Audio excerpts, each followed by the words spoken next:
Hello, my name is Kamal Sinclair, and I'm here with Cheryl Finley. And we're going to be discussing The Future is Intersectional, Black Women Interrogating Technology. And this is a continuation from a conversation that has been ongoing. Cheryl, let's hear a little bit about yourself. How do you come to this conversation today? Hi, Kamal. It's great to see you. And I'm the director of the Atlanta University Center Art History and Curatorial Studies Collective. And this is a conversation that we have with our students at Spelman, Morehouse, and Clark Atlanta University in a program that's really designed to change the way in which the art industry operates and is accessible to African American students. Of course, we're at the largest HBCU network in the country. And at this place, we're really looking at how technology is something that can be combined with instruction of art history and curatorial studies, the museum professions, to really make a change and to transform the art industry. I am down with that. That is very encouraging as somebody who has been in the field that came from very analog art. And I came from theater. I used to be to school the art experimental theater wing into a off-Broadway show called Stomp for 6 years. And then I found myself falling through the rabbit hole of the intersection of art, science, and technology when I got out of my M program, right when social media, this is 2007, 2008, and the world kind of shifted, where this blended reality between virtual and physical started to emerge. And as this conversation we're having today, as somebody that was not an insider, I started to see that maybe bring an outsider perspective to what was happening at this intersection. And, there were a lot of red flags that were coming up, exciting things, possibilities, ways in which I believe Black and, BIPOC communities are going to just really bring a whole nother level of potential to this Absolutely. space. But yeah, so I'm really excited to hear that, this incredible HBCU network is taking, is putting a huge stake in the ground and claiming a voice. Absolutely. How did you guys come to the process? Well, I was just going to say too, Kamal, that thinking about your trajectory, as someone who comes from theater and performance, but also who spent some really formative years at NYU, at a place where there's not only an amazing department of photography and imaging and many other areas at NYU in terms of discipline, social policy, for example. But also the ITP, the summer camp, is a place where this type of thinking is really encouraged. I also wanted to signal what you said earlier about who is it that has the ability to kind of come in and make a difference and really foment the change that we're looking for now today. And it has to do with actually really owning a position of, for so long, too long, being on the margins. And that it's a place actually where I think that we at the AUC, we are always with our heads down, getting our work done, and also really thinking about ways that we can make a difference. It's almost like being able to sit on the sidelines at a certain point and see where things need to be filled in, see where change needs to happen, see where this technology can actually reimagine and reshape fields that for so long have been cloistered and only available to the privileged few. So I think that's the position that we come from. And so our program, which started not even 3 years ago, is really having an impact, I think, not just at the schools that we serve, but also, of course, through our students who've graduated. And one of the things that we look at in our educational program is how technology is really a part of how we can rewrite the narrative, how we can own the narrative, how we can, reinscribe the narrative of art history. So that's, I think, one of the biggest things for us in the program. So when we look at the curriculum that we teach, all of the courses that we offer have an African diasporic perspective. So let's just, say that from the very beginning. But additionally, all of our courses have to have an element of some use of technology. So when we were all forced to, go home and shelter in place in March of 2020, we in our classes in curatorial studies, where students at the very end of their program would have actually curated exhibitions, written the scripts for their exhibitions with physical objects. Those exhibitions were actually instead of being, shown in galleries, which were, and museums all closed at that time, they were actually made available, through online processes and programming, so that they were more available to people as opposed to just being in a space that one could enter. So that's just one of the ways that we think about ways that we can make a change. And actually with our students, we did a lot of really interesting work around this time. It gave us a chance to, for example, during this, period of January of 2020, 2021, we had a salon on looking at technology, and particularly blockchain technology, how that might be harnessed to really think differently about how we care for objects of cultural heritage. And we're talking about here examples of African art. At the Spelman College Museum of Fine Art, we have a collection that has over 200 objects of African art that were donated by a woman named Mabel Murphy Smythe Haith, who was a Spelman alumna.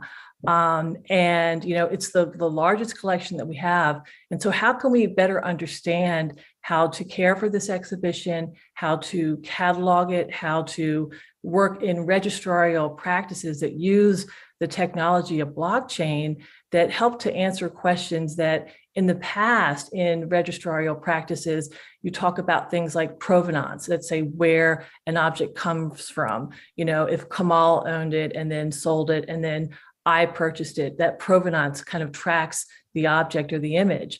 But if we use blockchain technology, there's a way in which the shared information and knowledge becomes imprinted in such a way that we don't necessarily have to rely on, handwritten records that might be 100 years old, or the kind of hearsay that often we find in provenance records. So that's one of the ways that we've been really thinking about how this technology can make a change in the practices that museums have relied upon for a really, really long time. That is extremely exciting. Just a couple of things that made it for me when you were speaking, just going back to the kind of one of your earlier comments, was about, coming out of the margins around technology. And we had spoken prior to this call, had a little, kind of orientation with each other. And, it really struck me what you talked about, rewriting the narrative. And I think this is really important because it actually blows a mythology away that has always existed around, people from the African diaspora in science and technology. Mm-hmm. There's always this kind of narrative that we're 100 years behind. I've heard people in prominent positions that are Black say, "Oh, we're 100 years behind on technology. We've got to catch up." And the reality is, Hidden Figures alone shows that that's not the reality. But one of the kind of I told you my mother was a hidden figure. That's right. That's exactly right. I was hoping you would share a little bit about that. One of the things that kind of opened my eyes at how wrong that mythology was when I met Omar Wassa. I think we both, you were at the W.B. Du Bois Institute at one point. I met him there when he was a fellow in residence, I believe. I think we missed each other by a year or two. And I was just there visiting. I wish I had a longer time there. But I found out that he had created the first social media website on the internet. Mm-hmm. And it was Black Planet, and the first social media site that was beyond the chat room approach was Black Planet. And so a couple of years later, when Twitter had just, blown up as terms of the, 25% was Black. And when you think about the percentage of the population, and at least in the United States, I was like, whoa, why are Black folks kind of attracted to this platform? And I asked him, I was like, do you think because you kind of set the tone and you're, you come from the African diaspora, maybe you like subconsciously might have been being call and response, which is something that has an affinity and an attraction for Black folks. And he said, no, not subconsciously. He's like, in the 90s, I was trying to build a call and response website. Right. So when you think about, this thing, it's been one of the major disruptors, one of the major changes to economies. It's changed so much. And that actually, that's probably one of the most disruptive technologies that, we've seen, especially in terms of social cultural transitions. And that was started by out of this deep tradition of call and response. And so the fact that that story is not known and told, and many other stories that may not have been told at all, that not only does that do a disservice to the kind of justice of that narrative being hidden, but also to all of the children and the students and the professionals that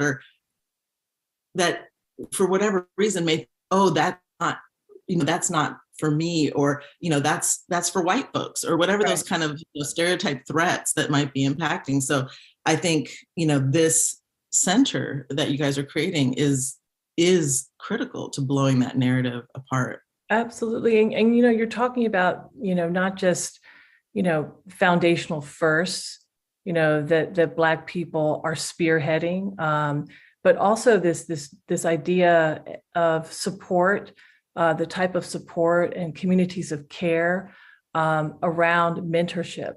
And that's something that, when you say, yes, I don't see anyone who looks like me. Like if we look at the example that you just shared of Black Planet, really knowing that there are these role models out there, I think those are the kinds of things that bring us along together to be able to continue to do this work and to be able to forge new pathways. It's exciting to think about that example, and it reminded me of another fellow that was at the Du Bois, I think perhaps around the time that you were there. We didn't talk about this the other day, but Tahir Hemphill. And he's one of my favorite out there. Yeah. And so this work, please help me out in terms of explaining it, but he did this really interesting mapping project around the lyrics that rap artists use to kind of like drop the names of artists from the history of art. And so it's called Picasso Baby. And of course that kind of, obviously riffs off of the very famous, rap music video, but, of Jay-Z's. But the other thing is when you look at this mapping project and you can just, kind of like drop in Tahir Hemphill and Picasso Baby, it'll come up, but it shows you how, rap artists drop the names of people like Jean-Michel Basquiat, but also Picasso and other artists. And there's this really interesting web that you see kind of pop up, and it's an interactive map that's available. So, even platforms like that really bring in what we're experiencing, the music that we're listening to, that we're living with and learning from, with something that's visual, but that's aided by, technologies that are really available at our fingertips for us all to use. Tahir is a pioneer when it comes to, this moment where big data started to become, I met him 12 years ago when he was just, doing Rap Research Lab, which he's still doing, which produced a lot of those kind of data visualization stories and uncovering these connections and making them visible from our culture that is, just phenomenal. And also one of the things I love about Tahir is he is a community builder long term. Right now, he and other Black artists at the intersection of technology and storytelling and entrepreneurship they've all converged in Baltimore from all over the country, meeting with a community of Black creatives and entrepreneurs and technologists. And they're making an intentional community to kind of create this hub of innovation, this hub of family, this hub of raising children as a village, right in Baltimore. And it is so inspiring. It's called Lalabella, and it's like Bradford Young, Elisa Moorhead, Rada Blank. these just phenomenal creatives and the community in Baltimore. And I'm just like, so to see somebody who could easily have taken his own career, he's been at MoMA, he's been a artist in residence at the Library of Congress, and for them to not kind of have that disintegrating pull by powers like that come from Silicon Valley. I mean, he could have easily been snapped up in those worlds, especially when they're always like, oh, there's pipeline issues, when there's really not. But instead, Right. they're pulling all that talent, all that connect, that really trying to reimagine how a Black feminist lens comes to this and doing that level of investment. I mean, it's I think a really interesting model for how we do bring not just your own, like for example, we had we had neurospeculative Afrofeminism came to the Sundance Film Festival when I was there as the director of the New Frontier Labs program. And we helped them to get some early grants and support, but then they came to the festival, which Shari Freelo is the chief curator of New Frontier. And they brought this incredible piece that looked at neurology, but there was a neurologist there, and reality and speculative objects and Afrofuturists, and they put it all in a hair salon, and they had Octavia Butler braids that would kind of connect to your brain activity, and they would show these images in VR of Black women in nobility, Black women in beauty, Black women in power, and then they would track how your brain responded to those images. And I bring them up because when we invited them to the festival for panels and things like that, I was trying to, help to program them. And they were like, oh, we don't do, and there was only room for like one seat per panel because it was this mix. And they were like, oh, we don't do anything, just one of us. We have to come at least two of us. And that was a powerful model as well of not having to feel that imposter syndrome or that microaggression of just being the only Black person in the room. So anyway, to hear you bringing up, to hear just really opened up. I think there's so many interesting threads, and one of the things that you're signaling, for me, and I think this refers to what the purpose of us actually being here together is, how do we, as Black women, how do we, really take take charge of harnessing, what is here and now, but also what's really going to signal the future, and how some of the sensibilities and some of the practices that we as African descended people have are actually already translating into the way that we're working with this technology. So the example of Tahir is about community building, and also we've already talked about things like care and what does that look like in our program. And again, like thinking from the standpoint of education.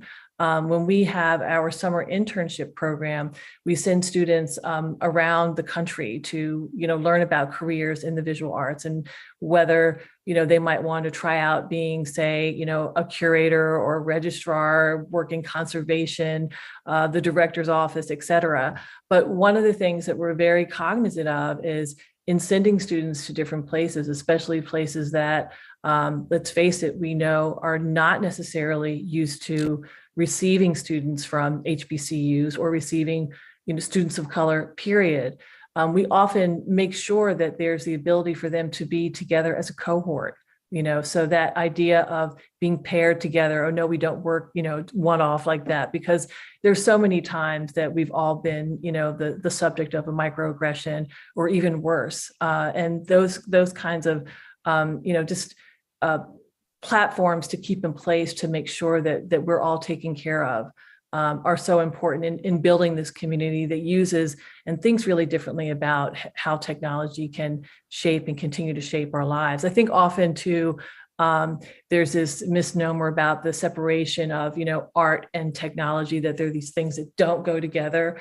And I think that, your work and your practice is so foundational in actually dispelling that myth completely and altogether. And even if you're an artist, let's say that, paints with a paintbrush, technology is still going to be there for the work that you're doing. And I just thought maybe if you said something more about, the practice that you've been involved in for so long. One of the works that I know about really well is Question Bridge, which has toured around the country. But maybe you can say something more about something new that you're doing.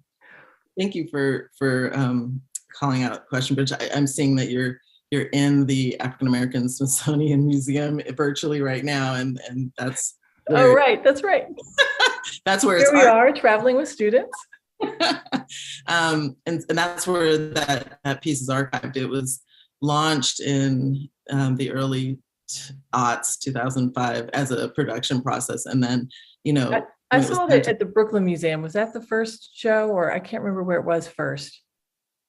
Yeah, 2012, we launched in January in 4 places. It was Sundance, the Brooklyn Museum, right, and the Atlanta Cultural department also put it in a gallery in Atlanta. And then what was the 4th place we went? Or maybe it was just 3. It was Smithsonian. Well, it ends up, I thought of the Smithsonian at the end. Yeah, that's where we archived it. It's still, it's been sold. Like the Oakland Museum owns one of the editions, so it's out there. Sometimes I'm like, oh, I learn about it because I have a Google alert. I'm like, oh, I didn't know it was in Portland, at the museum. Like I learned that way.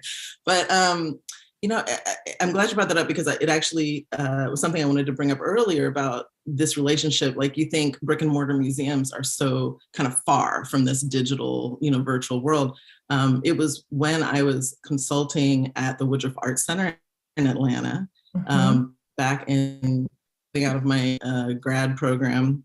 And, I was working with the team that was looking at diversity on this, $1 billion net worth institution, the High Museum, the Symphony, the Regional Theater, the, major arts education program that served all of Georgia students.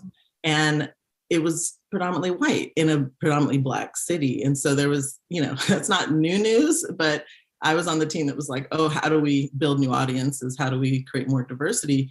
And so and this is what, like I said, when the social media culture, YouTube started and all this stuff. And so all of a sudden I had to negotiate.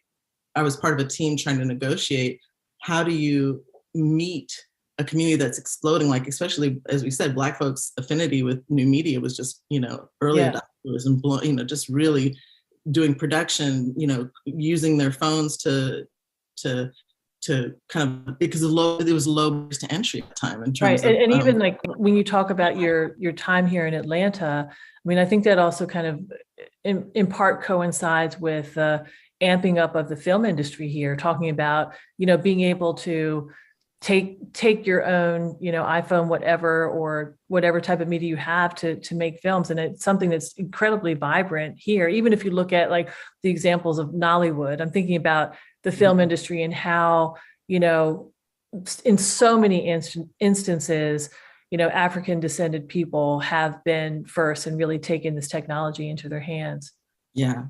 And that was the kind of birth of Question Bridge, moving from a video installation or a straight documentary into an interactive transmedia art project or interactive documentary, because I had to study, I was just Googling around, just trying to find out, how do we negotiate the brick and mortar and the digital world? And that's when I started seeing this emergence of nonlinear storytelling, of the ways in which you create interactive designs that allow people. Because when Hank Willis Thomas and Chris Johnson and Bayate Ross Smith brought me this incredible kind of hard drive that was full of these question answer exchanges between Black men, I mean, we stayed up all night and they were just showing me clip after clip after clip. And I just said, you can't edit out any of these voices, because if your goal is to, explode the container of Black and male and show that there's as much diversity inside of that container as out, then you can't edit out a single voice, because then you do design a specific container. And so that's when I was like, well, these are some methodologies I'm seeing start. And then we were able to create a platform where anybody could contribute their voice if they self-identified as Black and male. And then they can also, anybody engaging with that technology and with the technology of it could negotiate it according to their curiosity. And then we created data visualizations around identity tags and dialogue themes. And it just, it was amazing to see how incredibly diverse the conversation was, the identification. And when you think about, this fingerprint, we called them fingerprint profiles, and how limiting that fingerprint has been for Black men, especially in terms of the incarceration system. Absolutely. And the, the monolithic ways in which they've been identified. And and created this fear narrative around Black male identity. It was just felt so liberating to bust that open and show that all those assumptions, mythologies, are not true, fundamentally. So I say that because it was being at a brick and mortar museum and dealing with something that was, I don't know, it was just such a fertile place for kind of, innovation to happen. And so I just want to, acknowledge again, people like yourself that have that opportunity to be in a leadership position to create those spaces. I mean, again, blowing off a mythology around museums being part of this incredible, rich cultural movement. Yeah, and I think that just that moment that you describe is really it's really interesting to be able to, in speaking with the audience that's gathered today, just to note that there's a long view, and that long view, especially when we're looking at technology I want to say that many people are kind of excited about or have a sense of familiarity with. If we look back maybe 25 years ago, right? Was there really an internet in the way that we use it today? Absolutely not. We're talking about Web 3.0, and all the promises that it has. And that was another area that we had touched upon about, being really also, skeptical about these promises that Web 3.0 is putting out there right now, suggesting that we're going to be able to have control of those narratives, that we're going to be able to not necessarily sell our images to Instagram. Every time you pop your image up there, you signed an agreement, and you might think you own it on your phone, but actually we know that it's also the property of Instagram. So I think that it'd be really good to maybe kind of delve into that area to look at questions of ownership, and really, again, coming back to, how more, Black and brown women can have the ability to own their own narratives, to direct their own narratives, and also to, tell stories that relate to their own experiences, tell stories of their own making, but also harnessing images and objects from the archive, actually, and adapting them to and with this media. Something that something that you triggered in my mind was this idea of co-option, and how when you look at radio, in the beginning of radio, it was a free, open, kind of utility for communication, storytelling, sharing of information, and it got co-opted and became highly, became high barrier, and seeing that also with Web 1.0 and now with Web 2.0. And especially if you think back to when Omar was working in the 90s, when it was the great, freedom, when you had, the founder of the internet, that created the World Wide Web, didn't take proprietary ownership of it and gave it to the world. And yet we keep seeing the consolidation till now we have an oligarchy in technology yet again. And so that's one thing that I always think about with the promise of the next being open and democratized. How do we put those interventions in place early enough so that you don't see that same narrative, kind of repeat itself in terms of a new kind of co-option and not an erasure again of what you're talking about. And I think NFTs and blockchain are really interesting around that. I know, when I was at Sundance before, we knew blockchain was coming. We knew that there was an opportunity to create, especially with digital artwork, which is so ephemeral. It's really hard before this moment, it was really hard to, even create collections or to sell the work, because it was very challenging. But I think we worked with the archivists department at Sundance, and we talked with the MIT Lab, with UCLA, who had our film collection. And, it was nobody had the answer at the time. It was just, it was kind of a hodgepodge. Rhizome in New York City was also doing some incredible stuff around cloning from like, Flash or, HTML into, at the time, WebGL, and trying to like take CD-ROMs from NetArt in the 80s and put it into some kind of a modern accessibility in terms of the web. But it was a lot of work to do all that. And it wasn't really scalable. So I'm really excited that there is this, that now the NFTs and the blockchain are being adopted. But I also think it's important, as you mentioned, to have Black women and BIPOC folks at the front, in the rooms, in the dialogue, and being able to see where there might be those opportunities for co-option and try to mitigate that. Right. There was.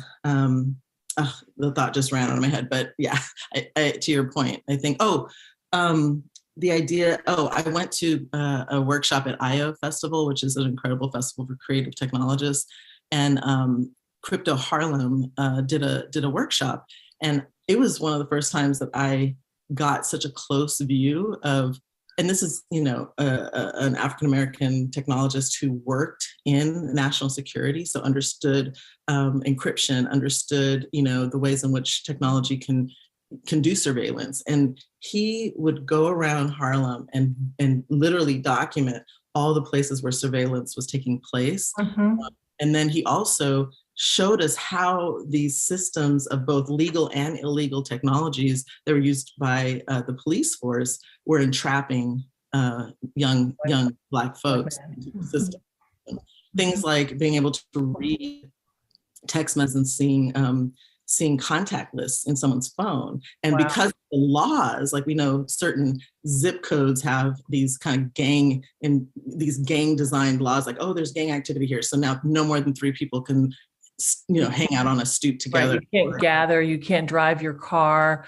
I was parked somewhere. I'm trying to remember where it was. Oh, I know. I had a meeting.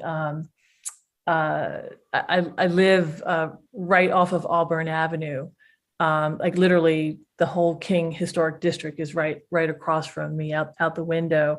And I had a meeting a little bit downtown. So I just walked all the way downtown. And at a certain point I looked up, and this is maybe the analog version, but I looked up and there was a sign on the street that said that you can't drive your car around at certain hours, and that you can't like circle the block more than once in X number of minutes. Oh my God. So, I mean, it's so much about surveillance and profiling. It was, and again, this is the analog version, but I can easily adapt and imagine, the digital version of that type of surveillance. I mean, one of the things that shocked me was, basically they would check the person's contact list, and in this particular area, you couldn't have a contact in your phone of a known gang member, mm-hmm. which how were they identified? Who knows what kind of misrepresentation or whatever that person. And so if like a 13-year-old kid happened to have his cousin Pookie's number in his phone, right. and they're illegally reading his phone, and then a beat cop could kind of intersect and basically give him, a strike one, just mm-hmm. because he has his cousin's number in his phone. And that's the kind of ways in which if Crypto Harlem hadn't been tracking on that and doing crypto parties and educating people about how the system works, you right. can see how we would get yet again duped into these kind of mass incarceration systems. In Question Bridge, there was a couple of gentlemen, Black Panthers, Ambassador Andrew Young, and others that were asked the question, why didn't you leave us a blueprint from the civil rights generation to the hip hop generation? And, one of the responses was, we were in Black power, Black beauty, Black nobility. We just had gotten all these wins from the civil rights movement, and we didn't even see the system of mass incarceration being built in the wake of the civil rights movement. Right. And it was, and of course, in the wake of, but also, it had been building up all along. Right. Exactly. Like if we go, Jim Crow continued. Yeah. Absolutely. I was also thinking too about, like looking, you're talking about, Crypto Harlem and the ways that, blockchain especially, and, the movement of crypto is something that can really benefit artists of color. Actually, there was an article that I co-authored with a student of mine, Christian Reader, and then two other leading women in looking at technology and especially the art economy and blockchain. Another student of mine, Christian Reader, is in the AUC Art Collective. She's now doing her MA at the Art Institute of Chicago, and is able to write code and won our Black Art Futures Innovation Challenge last year. So she's a brilliant mind. Amy Whitaker, who's a leading art economist based at NYU, and Lauren Van Haften-Chick, who's a student of mine at Cornell, also looking at artist equity. But we wrote an article together that's available on ArtNet just this past November, really questioning the recent sale in early November of a work by Amy Cheryl, best known, of course, for her portrait of Mrs. Obama. But this is a work called Welfare Queen that was sold at Phillips Auction House earlier that month. And the thing that we were really looking at are the ways that artists can continue to retain some sort of ownership equity in their own works of art once they leave the studio, once they go up on the gallery or museum walls, and that they're sold. And so using smart contracts within blockchain technology, we propose that artists can actually think about how and actually put into action with a smart contract ways to retain whatever they write into the contract. But some typical contracts would say they would retain 15% of the resale royalties of the work if they were to be resold. And so when we look at Amy Sherrill's market, for example, that work, when she originally sold it, was not sold for anywhere near the almost $4 million that it took at auction at Phillips in November. And even the estimate was lower than that. It was between like 1.2 and 1.8 million.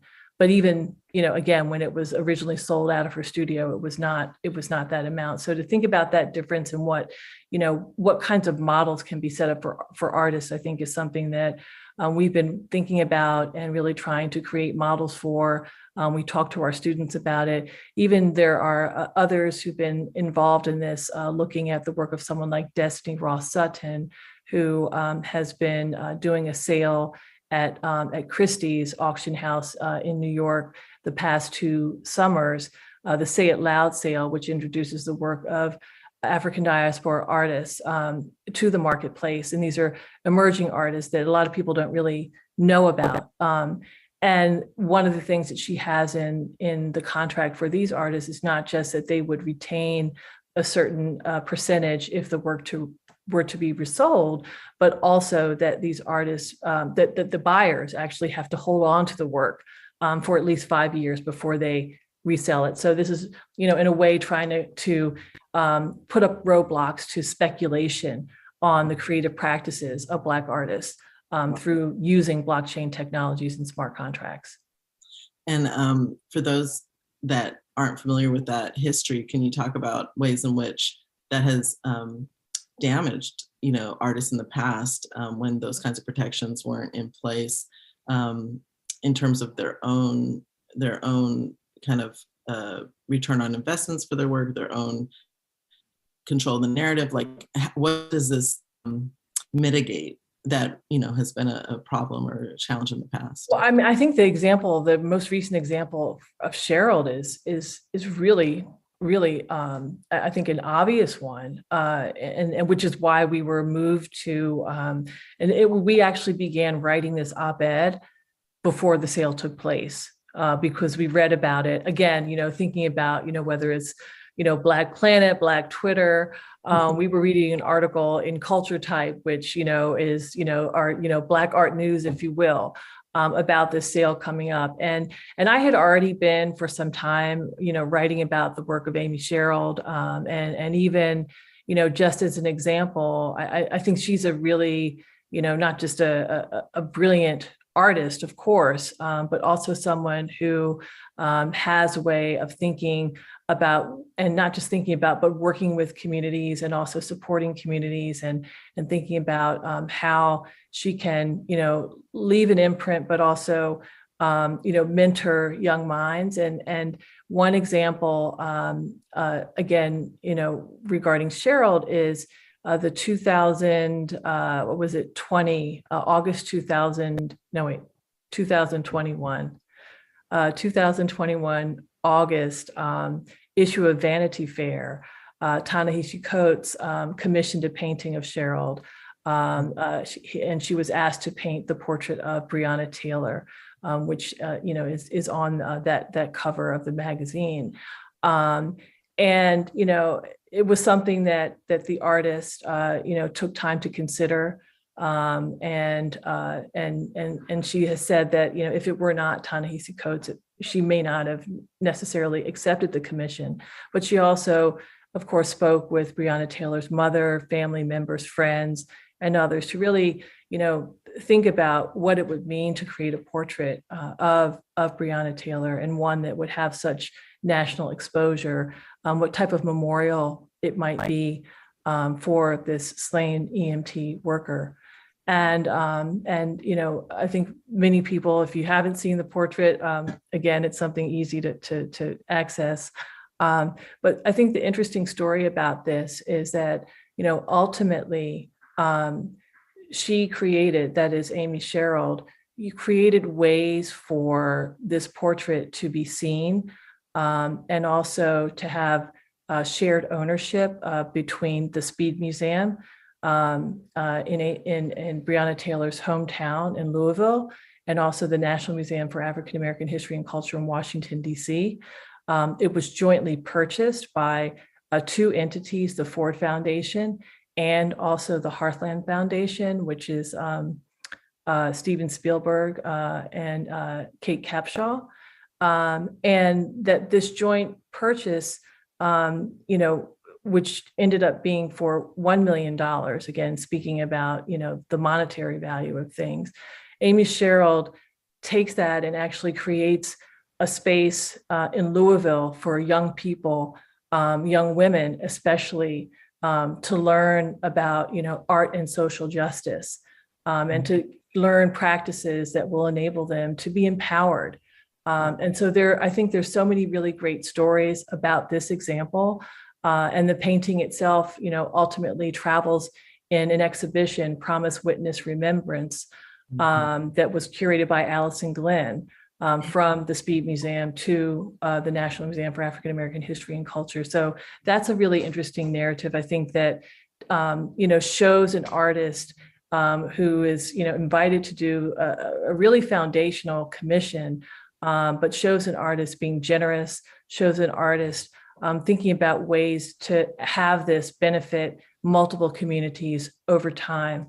And I think that that's one of the ways that we can see, again, the use of technology being able to be beneficial over, not just one day or for the run of one exhibition, but for generations to come, that at least in our program, we're really excited about. I think one of the other things that we had talked about was this idea of, and you've signaled it the entire time we've been talking, you talked about theater, performance, stomp, musical theater, film, and how, narratives can be shared in multiple formats, not just in the brick and mortar, but also, through multiple media. We think about interdisciplinarity in our program through curatorial studies, knowing that curatorial studies is not just about, making exhibitions of art that you might see, but it's really about, again, harnessing and controlling, writing, scripting, thinking, imagining, proposing what that narrative is.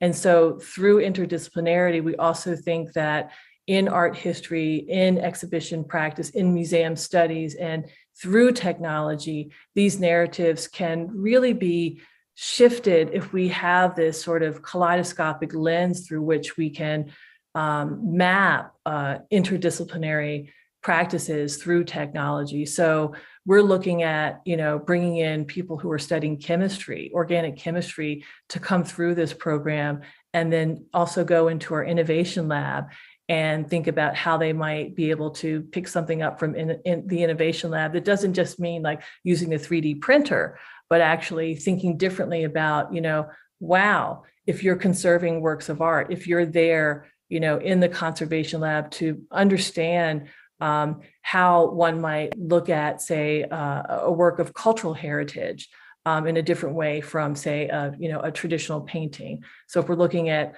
objects of African art that would have been created and perhaps used in a ritual sense, and how conservation practices and practices of care really need to be, in many ways overseen by, women of color as these works are in museums and also being put on view.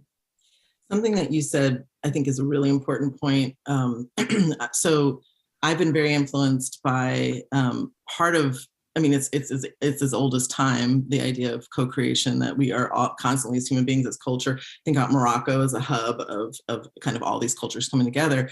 And one of the challenges with co-creation, especially what African Americans, Black folks have felt in many different ways, is the fact that all these people come in, they put their ideas, their heart, their creativity, sometimes you would describe it as their soul, into the kind of the stone soup, and all these ingredients are mixing, and it's hard to even tell whose is whose in there, and it's different than single author narrative or an artist that works as a solo artist. Mm-hmm. But these technologies also create this space that there's this intermixing of ideas. And part of the challenge is those with access, resources, and power are able to leverage those ideas for their own, wealth or aggrandizement or whatever, or prestige, where a lot of the people that contributed to that are the hidden figures, right? So how do we use these technologies? Like, I was inspired by what you're saying of this co-ownership that you're able to better track with smart contracts with. Right. So I think that's, again, if we can continue to monitor and, have these checks and balances, that can be, or at least that's the promise. That's what is said is the promise of a blockchain, because it's this distributed network, right? And because of the way in which the code is written, that we should be able to see who all those people are, and they should get their due credit. But that you can also kind of backtrack and understand how, something was built over time. Again, we might call that provenance, but that's probably an antiquated, museological art historical term. I think that's a great term, and maybe it is about, how does provenance happen in more equitable. I'm actually, right after this call, I go to a call at the Guild of Future Architects, where I'm now in a co-leadership position, where we're meeting with the members to talk about what is equitable co-creation, how do we leverage technology for that, how do we look at kind of social contracts as well as technical contracts. So I think there's a lot to explore there about, because it's so hard to map the dynamics of culture and emergence. Hopefully we might be able to do, just like Tahir Hempel, when going back to his practice, taking that unimaginable amount of data that in previous times we had no ability to track. Yeah. Other than, a very, very, like you're saying, a very manual kind of way of tracking provenance. Now there's this technology that really allows that to be much more robust and well, I was going to say, I know we only have a few more minutes left, but it might be useful to talk about another thread of our earlier conversation around mapping, and thinking about Tahir's work and the interactive nature of that map and just how much fun it was. And a project that I shared with you that we're doing here at the AUC, called Mapping Art History at Historically Black Colleges and Universities. And we finished the first iteration, at least in terms of setting it up as somewhat of a prototype, Mapping Art History at the Atlanta University Center, in one of the first cohorts of our interns in the summer of 2020. These students, there were 3 students from our program who work with smarthistory.org and Night Labs story maps to tell 3 different stories about how the history of art came to the Atlanta University Center through figures like Hale Woodruff and Nancy Elizabeth Prophet, but also through photography and activism, And it's a really interesting model just to kind of think about. But another conversation or thread of the conversation that we had was also around questioning, going back to some of our earlier points, questioning what this technology, that is the mapping technology, does and does not do for Black people, especially with regards to the ways in which narratives of settler colonialism are often kind of reinscribed through these technologies. Absolutely. Well, excuse the ding dong. My alarm went off to tell me that it was the end of our session. I thought it was on vibrate, but apparently not. Okay. Anyway, this has been amazing. I It's feel like always good to talk to you, Kamal. Yeah. Thank you for this conversation. All right. Well, I hope that your next conversation is going to be really, really fruitful, and I look forward to continuing in a couple of weeks. I'll see you in LA. That's right. Yeah. Forward to that. Okay. All righty. Take care. Bye.